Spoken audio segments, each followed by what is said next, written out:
Hi there, this is Erica Jill Pena that I run the channel Cinemagic Bookshots on YouTube, and we are continuing part 2 of the book by Anne-Marie Rasmussen called There Was Once Upon a Time an Island, Illusions, and Rockefellars.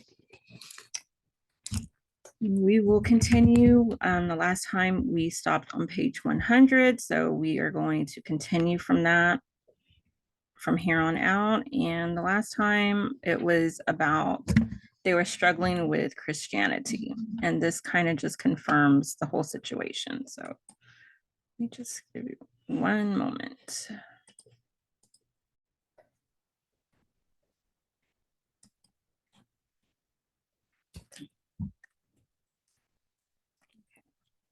So on page 101, she talks about, I thought back to other times I had gone to church in Brooklyn while I was working for the Rockefellars and dating Stephen. After the service, I would pass the Sons of Norway dance hall on 8th Avenue on my way to the subway back home. I would go in to dance. I couldn't resist, but immediately I felt like a sinner. Once I called Stephen at Princeton to tell him about my constant dilemma, choosing between good and evil, between the love I had for Jesus Christ and the type of physical feelings I had for Stephen. He tried to explain to me then that my concept of religion was not profound, that the religion taught me in Norway had been an emotional conditioning process that filled me with fears that would hamper my growth as a mature woman. He seemed to understand me because he said he was trying to free himself of a way of life that had placed as many burdens on him as my religion had on me. He asked me how much money I would need in a month for my own personal use. If I could tell him an approximate amount, he would set up a checking account and give me a monthly allowance.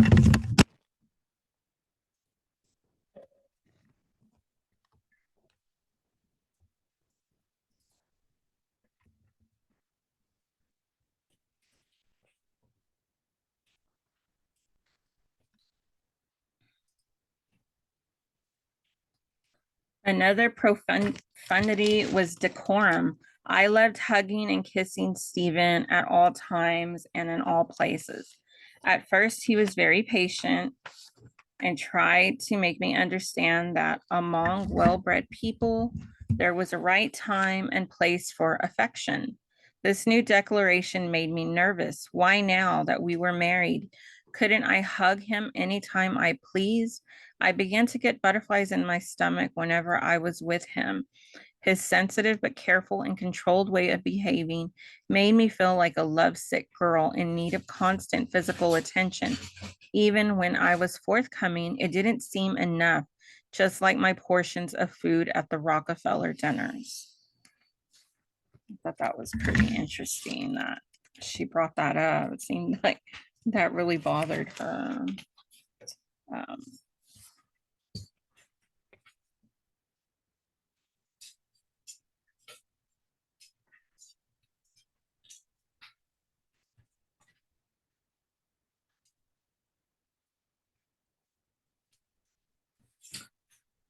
This attitude of Stephen's confused me. It seemed as though he had one foot in the Rockefeller world and one in the natural world I represented.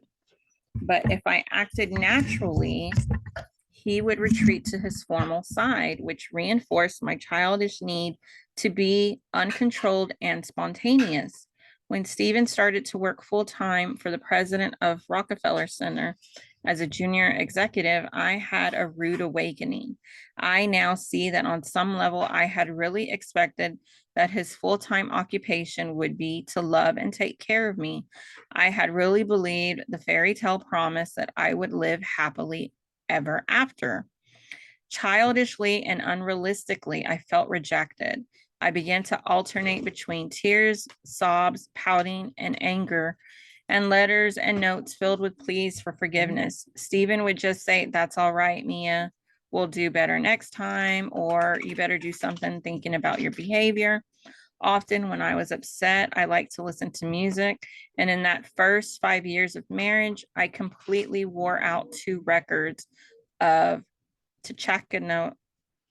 I'm going to butcher this name, but it's something piano concerto #1. I'm familiar with it because I listen to classical music, but I know I'm not going to say it right.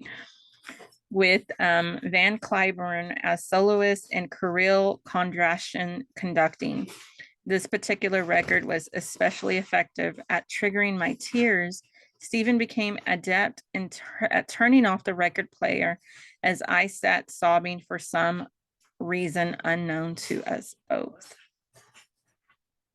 How upsetting it must have been for him to witness such outburst of emotions in his bride, who had managed to hide all her tears before the marriage. Perhaps Mama's longings and emotional pattern had caught up with me. I became frightened when Stephen mentioned that the possibility had occurred to him too. What a worry to think that sadness was an integral part of my personality, and that I would carry my island melancholia with me, always feeling damp and cold inside. The only time I felt secure was when Stephen was talking to, teaching, or focusing directly on me without even a dog in the room to distract him. My moods became as erratic as the weather on Boroya.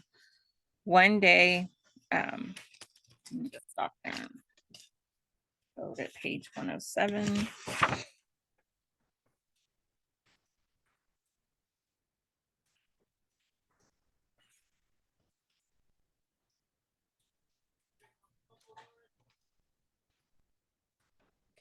So right here, she's talking about Christmas was coming and I went to Bloomingdale's to do a little shopping. I purchased a few items and to my embarrassment, had to ask the sales girl, a former coworker, for assistance in writing out my first check.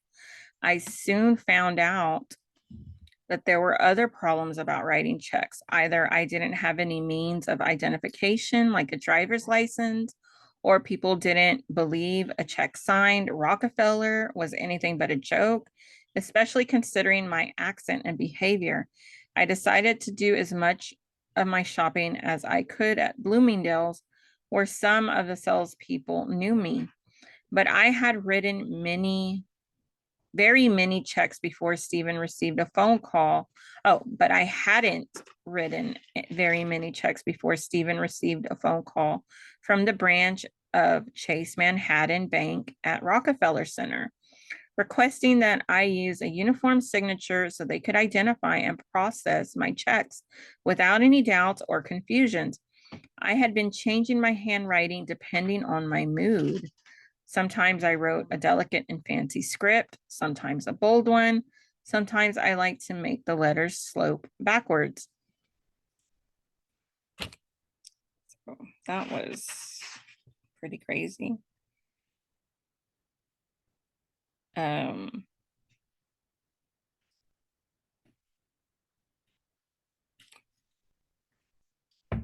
She says, Stephen had an especially good time. This was at a dance they went to. He pointed out many women who he thought looked attractive.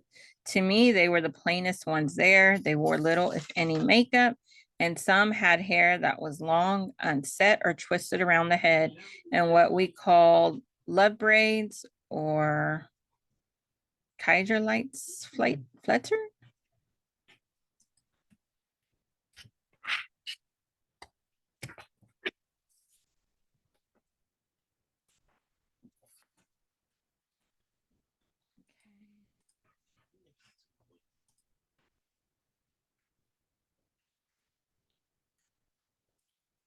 Okay, so she goes on to say, I met Mrs. Rockefellar, who was going to accompany me to the doctor's office at her appointment.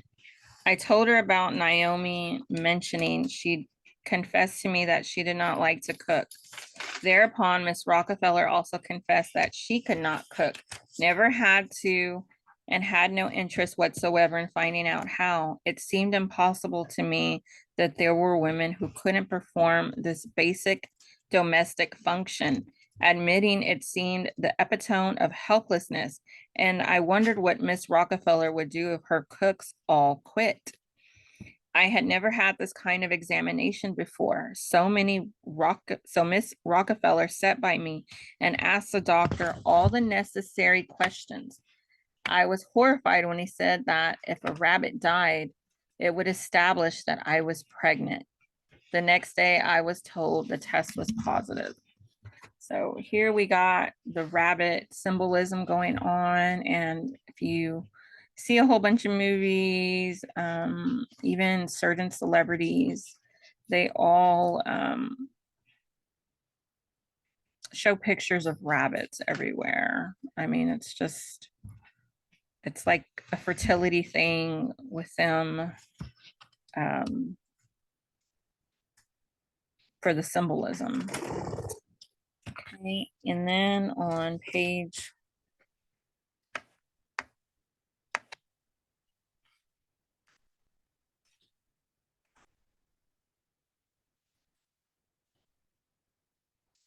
okay, so on this right here on page 114, she says,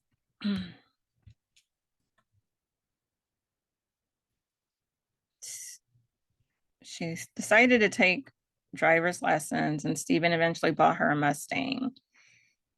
In addition to learning how to drive, bowl, swim, ride a horse, speak better English, and have a baby, according to the Red Cross, I also studied religiously a book called Ethique by Emily Post.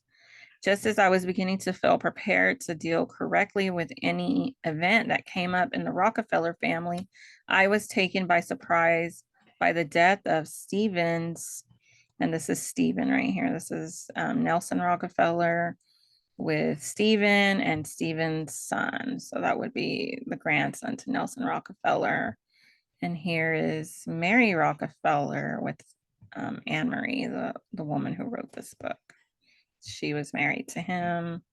She was the first wife to this one. And here's some more photos. This is Anne-Marie and her whole family. So I believe they had 3 kids. It was 1 boy, 2 girls, I believe. Yeah, because it's Stevie, Jennifer, and Ingrid. So they had 3 children together. Here's some more pictures.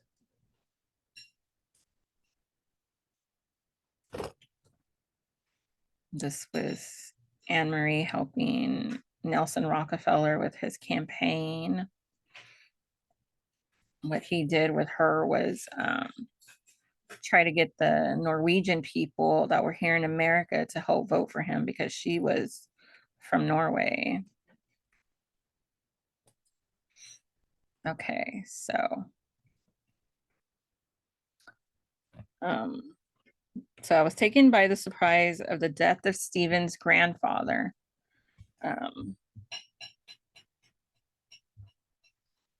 Miss Post had no helpful hints on how to mourn with grace and dignity. Everyone in the family bore his or her grief with reserve. I did fairly well myself until the memorial service at Riverside Church, which had been built by Stephen's grandfather, where I went completely to pieces when I heard the familiar and moving song Going Home, adapted from Dvorak's New World Symphony, played by 2 serious-looking violinists, 1 white and 1 black.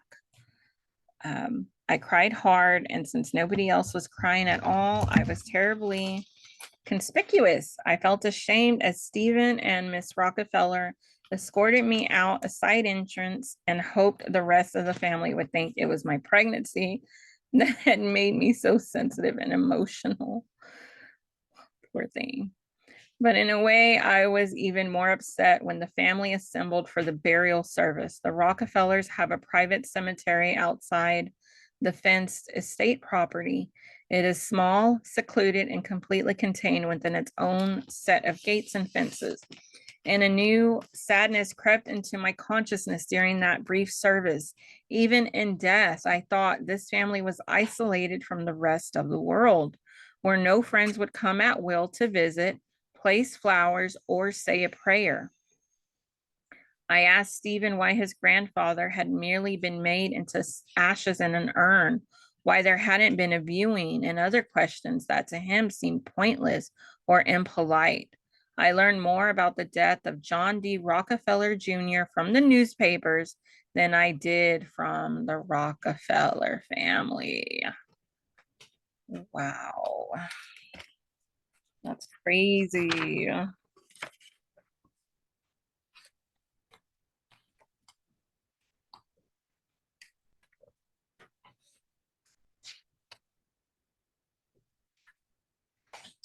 Maybe it seems macabre, but back in the district where I come from, all aspects of a death are discussed. It is a way of showing compassion and consideration, and it is a relief from the sorrow felt by the mourners. The body of the loved one is bathed and dressed all in white.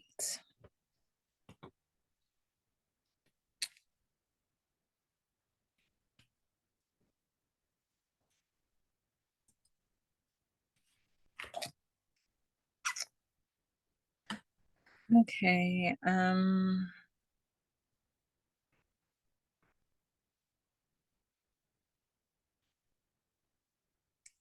How different and shocking this death was for me. I never quite understood the different system until years later when I read Nancy Mitford's The American Way of Death, which answered the questions Stephen and I had never discussed.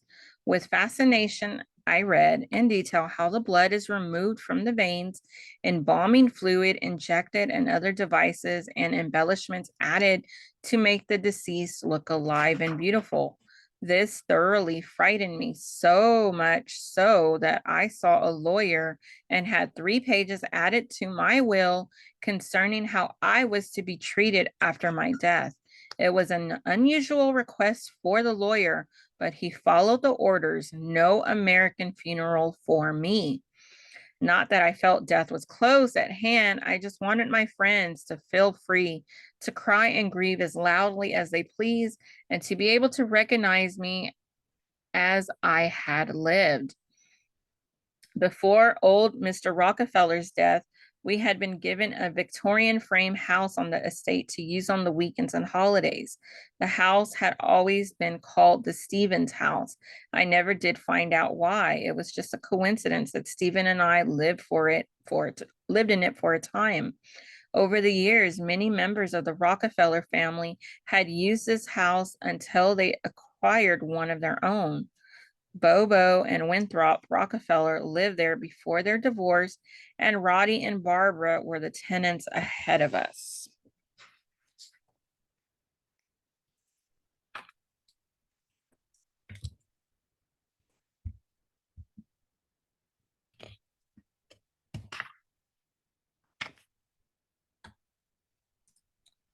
Okay, here is a letter that she wrote her mama and papa.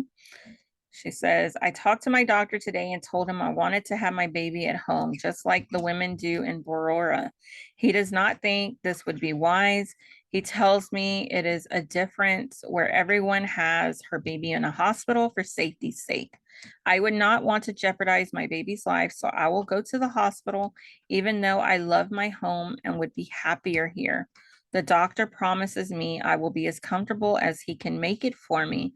I have received many letters from strangers telling me I will have a boy. I'm beginning to think so too. He kicks so hard. Maybe he will be a soccer player like his daddy was at Princeton. The doctor is too serious and businesslike for my taste. He doesn't seem to have any time for listening to me about my discomforts. Stephen went to talk to the doctor too about the delivery. He likes to be prepared for and study everything. Important, Papa Stephen is Mr. Mia is Miss MRS, and Torhild is Miss MISS. Can't you try to learn that much English, please? Love Mia.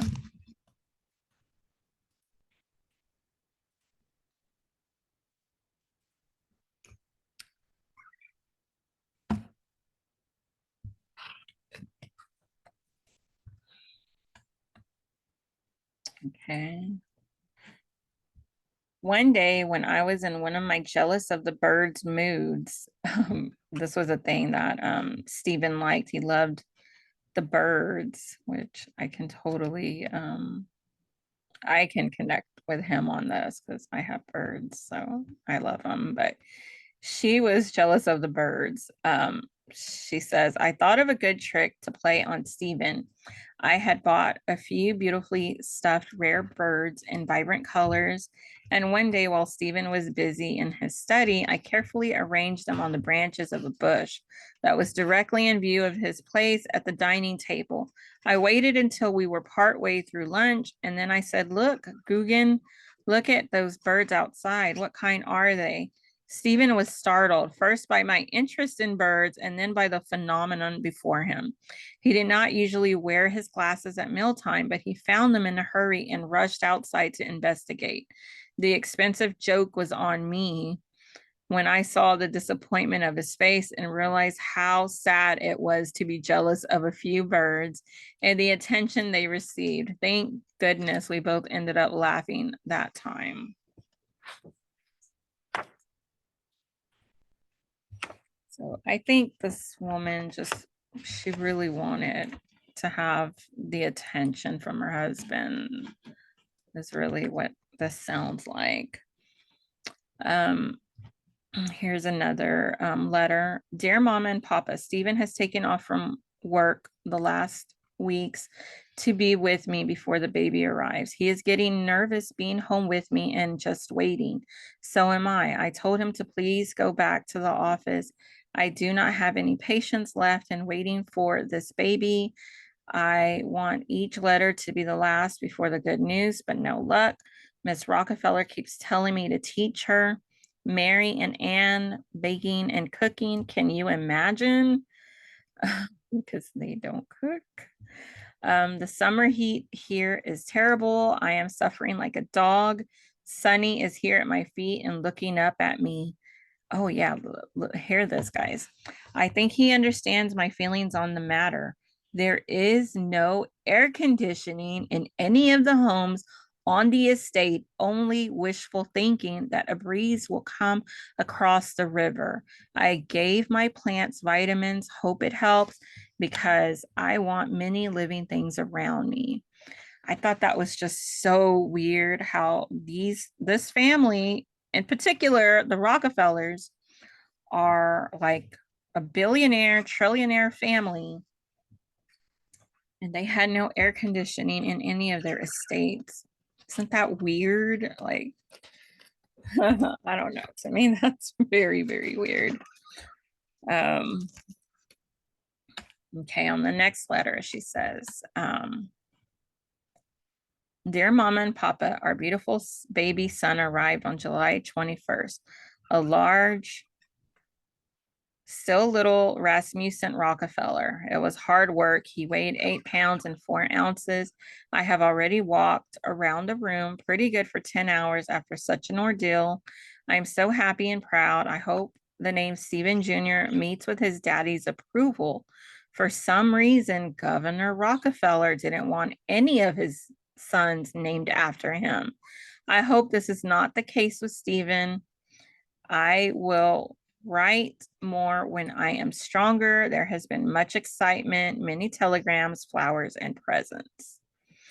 Okay, then on July 28th, 1960, she says, Dear Mom and Papa, I came home to our apartment with Stephen Jr. today. He seems so content in his little basket in the nursery. Stephen and the nurse came to pick us up. We have hired a nurse and a cleaning lady to come once a week. Miss Rockefellar helped me with the interview. She asked all the questions. I felt sorry for Miss Conlin, but I was relieved that it was she answering the ad for a job and not I. Miss Conlin is Irish and slightly superstitious, I think. She told us she didn't want to be responsible for a Rockefeller baby if we go to a country on weekends. She believes country rats definitely attack nursing mothers, Mama. Is there any truth in this? Stephen had to reassure her there would be no rats at Pocantico Hills Estate. It just feels good to hold little Stevie as he rests his hand on my shoulder.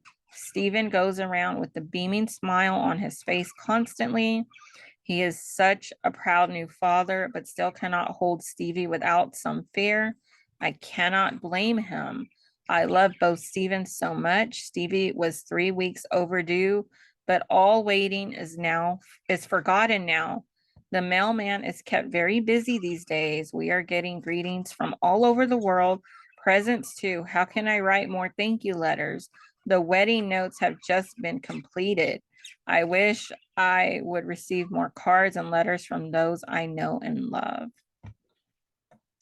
Okay, and then she says, Miss Rockefeller gave me a baby blanket she had been working on from the beginning of my pregnancy.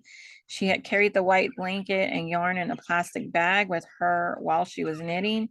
She apologized for not being more gifted at handwork, knowing how skilled my relatives were, but I cherished her gift because I realized how much love and effort she had put into it.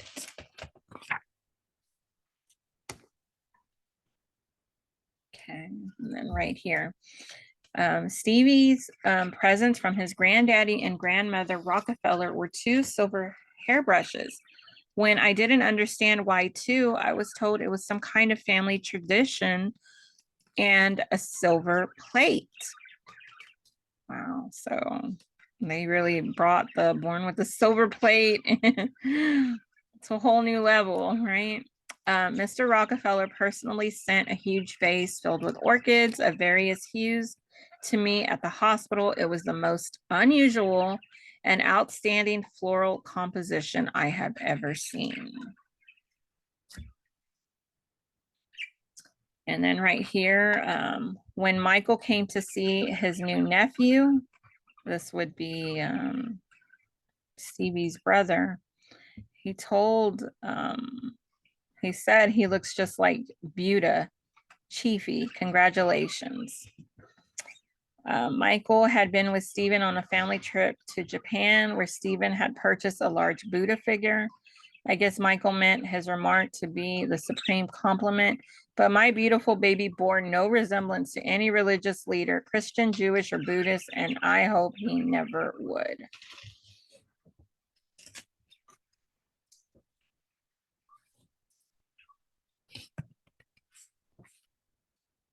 Okay.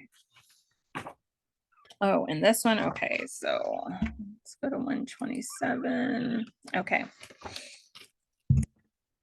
Stephen had decided not to go back to work at Rockefeller Center. He had been searching within himself for some time and knew by now that he needed to do something that would bring him more answers to his philosophical and metaphysical questions.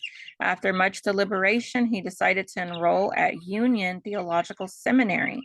He knew his family, especially his father, was counting on him to make some significant personal contribution to the political or philanthropic world. He received his father that the combination of a philosophical and religious background would provide him with the insight now missing in most national leaders.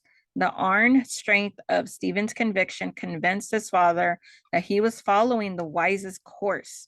Stephen often told me how much of a burden the younger generation of Rockefellers found these high expectations for them and how much courage it took to follow another path. Shortly after his studies began, I was invited to come to the school to meet his professors and friends. I couldn't believe my ears when I entered the building and heard the students singing Three Blind Mice. I had expected them to be singing hymns, and I never did find out why they had chosen that childish, though gruesome nursery rhyme. So just hold on, because I want to read what the Three Blind Mice is. Just give me one moment.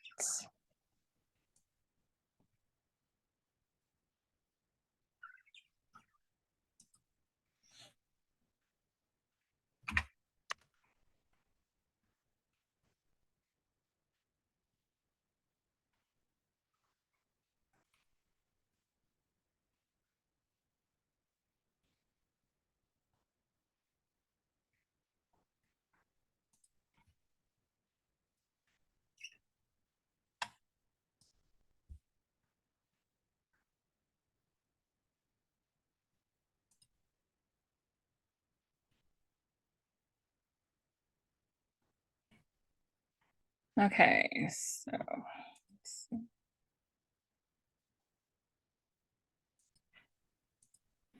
Okay, so it says three blind mice, three blind mice. See how they run, see how they run. They all ran after the farmer's wife, who cut off their tails with the carving knife. Did you ever see such a thing in your life as three blind mice? Wow. Yikes. Okay.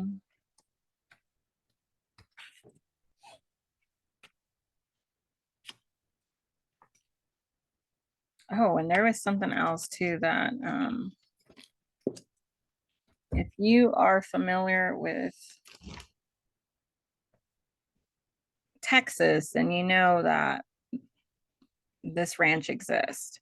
It says religion became a sophisticated and more subject around our house. Stephen placed the largest black Bible I've ever seen in our foyer table. It was a magnificent mahogany table given to us by the Klebergs of the King Ranch in Texas, which meant nothing to me at the time. So, and it says over here that I just thought it peculiar for strangers so far away to give us such a beautiful present. He always kept the Bible open with a narrow satin ribbon to the 23rd Psalm.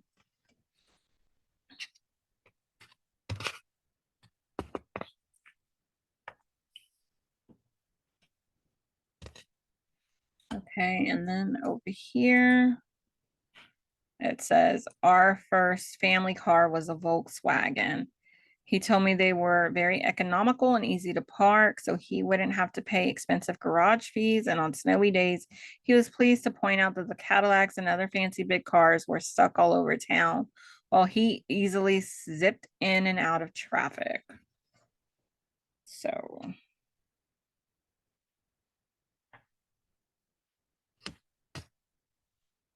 over here, she says, Christmas seemed to come quickly that year. This was in 1960. I took a trip to Kent to visit Betty, and we baked 10 after 10 of Christmas cookies. It was another pleasant respite from my mounting tensions, and my only problem was how to keep the oven temperature accurate. Back in New York, the holidays were filled with depression, and by January, I knew something dreadful was happening to me. I began to keep a diary in which I could express all the terrible things that were haunting me and that could not be shared by anyone. And in here she says, on January 21st, 1961, please God help me, show me clear that I have a good and loyal husband and baby to be happy about. I see it, but I am too depressed to feel or show any gratitude. So she suffered a lot with depression issues, it seems.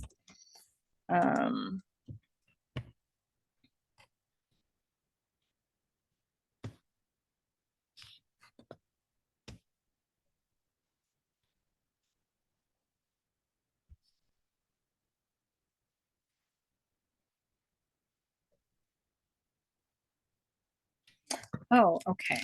So listen to this. This is what happened to her. She says, on January 21st, 1961, we attended Riverside Church. I felt the sunshine through the stained glass window, but only for a few moments. Why not longer? Is it because of my basic selfish nature? Do I expect too much? How much sunshine and warmth do I need or give? For that matter, I am grateful for the few moments, but I seem to need more. I will try to look deep within myself for more answers if my emotions can stay intact, but that does not seem easy. My basic questions remain. Why was I ever born? What is the main purpose in my life? Is the world a better place because of me? If not, I have you, God. If not, I hate you, God, and I will not believe in you anymore. So she goes on to say, my emotions did not stay intact. The spiraling depression worried Stephen to the point of seeking professional help, and the family physician recommended a private hospital, the Silver Hill Foundation in New Canaan, Connecticut. So there's that. I didn't want to go, and the ride on the Merritt Parkway in Stephen's Volkswagen seemed to take forever. As we turned off the parkway, Stephen stopped the car, slumped over the steering wheel, and sobbed like a child. So did I. He promised I would be home soon, feeling much better and stronger. He and Miss Conlin would take good care of Stevie, and he emphasized this was a hospital to which patients committed themselves voluntarily, where a fine staff of doctors helped many people to get through and over difficult periods of their lives. I was surprised to discover in the morning that I was in another estate-like setting with the main house and a cluster of smaller homes around it. Each home was for a different type of ill person. The main house in which I stayed was just like an inn where patients with assorted problems dressed in an understated and classic style that reminded me of Miss Rockefellar's. She came and went, that reminded me of Miss Rockefellar's, came and went as they pleased. Silver Hill had a place for physical therapy and arts and crafts house, but I refused to participate in any of these activities. I understand now that this was part of my depression. Mealtime conversations were sometimes on high level. There were a few who didn't participate and seemed out of it, particularly from sedation and other drug therapy. They frightened me. I kept telling the doctor I wasn't sick. I wasn't like the rest of the people here. I was only feeling a little sad. He told me that many important people from enlightened backgrounds came to Silver Hill to be treated for depression, alcoholism, food addiction, and excessive cigarette smoking. Even a prominent political figure had been there. One very intelligent looking man assured me that, of course, there was nothing wrong with him either, but he had told the manager in a local department store that he was a patient at Silver Hill suffering from kleptomania. He received prompt and courteous attention. I often think of the story and felt tempted to use it during the Christmas rush at Bergdorf's. After a few hours, I felt that I had more than enough. After 9 days, I asked my doctor if I could go home. If I had to be confined in an estate-like setting, it might as well be Pocantico. At least there I didn't have a private nurse who sat watching me all day while she knitted dolls' clothes, who followed me to all my meals, and who hardly left me alone to go to the bathroom. I packed my clothes and announced to the doctor that I was leaving New Canaan by train that evening. He told me that ladies don't travel at night, and for the first time since I had arrived there, I spoke truthfully. I don't want to be a lady anymore. I was proud to have been able to be so frank and so openly angry, and the doctor seemed to understand.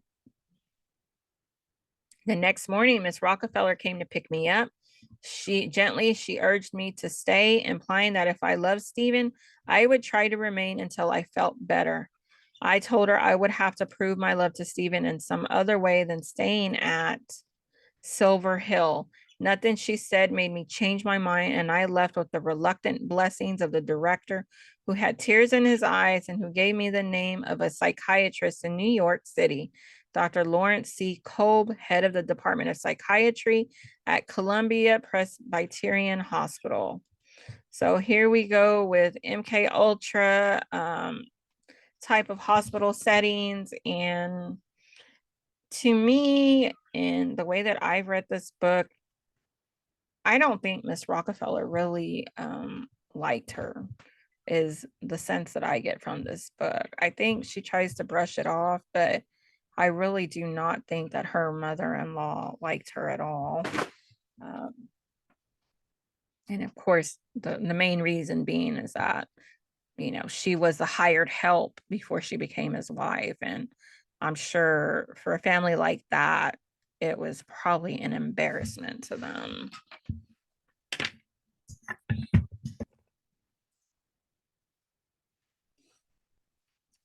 So I had an appointment with Dr. Kolb the next day after a brief interview. He started to ask me questions about my parents, mainly my mother. I told him how close the ties were. I had some letters in my pocketbook from Mama, which I translated for him, and he told me my mother himself sounded very troubled. I hated his words, and I wondered how he could base his opinion on a few letters.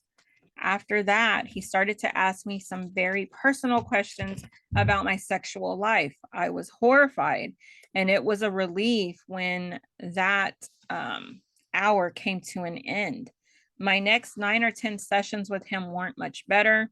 His insights frightened me. It was all most upsetting. I finally told him I didn't think I could see him anymore. The trip uptown was too long, and perhaps he could recommend someone who practiced closer to my apartment building. The distance excuse didn't fool him for a moment, of course. He agreed that we all adjust and relate to each other in special ways. So too, some psychiatrists are better suited to one person's needs than another's. My next appointment was with a Dr. John Weber. I found it much easier to talk to him. He didn't make me feel defensive, nor did he make any diagnosis of Mama. He never called me Miss Rockefellar, only Anne-Marie, which seemed significant and important to me, but he had a hard time getting me to say what was wrong, except for a vague though deep unhappiness and a feeling of insecurity. He tried another approach. Didn't I feel lucky as Miss Rockefellar? How many girls did I know who were as fortunate as I? Hadn't the Rockefellars accepted me into their family totally and without reservation? It didn't occur to me until years later to think that Stephen might be the lucky one. His questions and my thoughts seemed to require too much effort on my part, and I didn't see how they could alter my craving for attention and signs of love from my husband that I could understand. I admit that many of my sessions with Dr. Weber were comforting and fruitful, and it really wasn't his fault, and that I went on feeling unsure of myself. And at home, Stephen became more intense in his study of philosophy as my mental powers of concentration dwindled. Soon I found that I was going to a hairdresser or to Elizabeth Arden's for body care made me feel better than seeing Dr. Weber. The hairdressers, who had eager ears and artistic hands, were very free with their compliments. They often said that they enjoyed hearing a rich and famous lady like me speak so openly, and they shared gossipy tidbits about some of their more famous clients. Soon I was having my hair done at least twice a week, along with manicures and pedicures. I had to have my monthly allowance raised substantially, and Stephen remarked that I was becoming more of a Rockefeller than any of the other women in the family. He didn't think my emerging glamorous image should be so important in my mind. And when he asked me to keep an itemized amount of how I spent my money, I became defensive and annoyed. I didn't want to know how much it cost me to become beautiful. I wanted him to think it was all still natural. Oh my gosh. This woman is, I love her spirit though. I mean, she's quite feisty. On his 25th birthday in April 1962, I decided to give him a surprise party. I invited every member of the older generation of Rockefellars to dinner in our home. I didn't think this type of informal gathering had often happened in the family, and I don't think it has happened since. I cooked and baked for days, but I managed to keep everything carefully hidden. And on the day of the party itself, I spent all morning being beautified from top to toe. I bought myself a long, silky, slinky green Japanese dress, slit up the sides. My hair was dyed fashionably gray. I had a manicure, pedicure, and a facial. I couldn't wait to see Stephen's reaction to the new me. He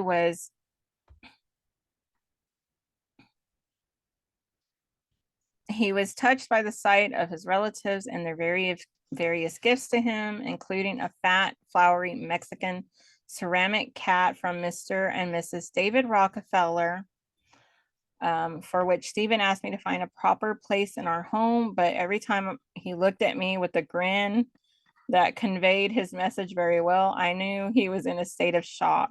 When the guest had gone home, he had just turned to me and asked me to have my hair dyed back to its natural color after I had returned my green Oriental costume.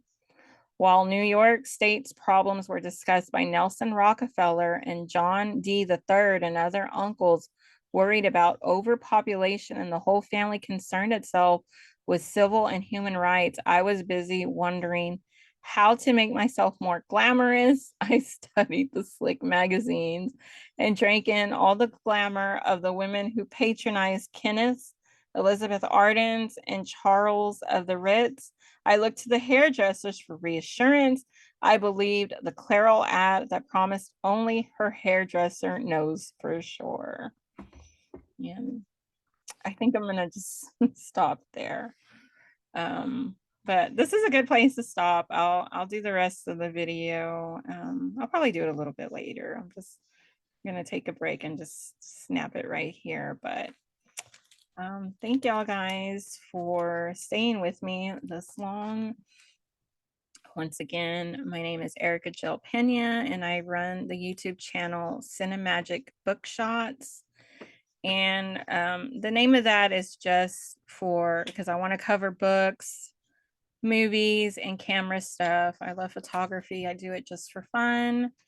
But there's also some pretty crazy stuff in the photography world that I've been kind of peeking into that I think will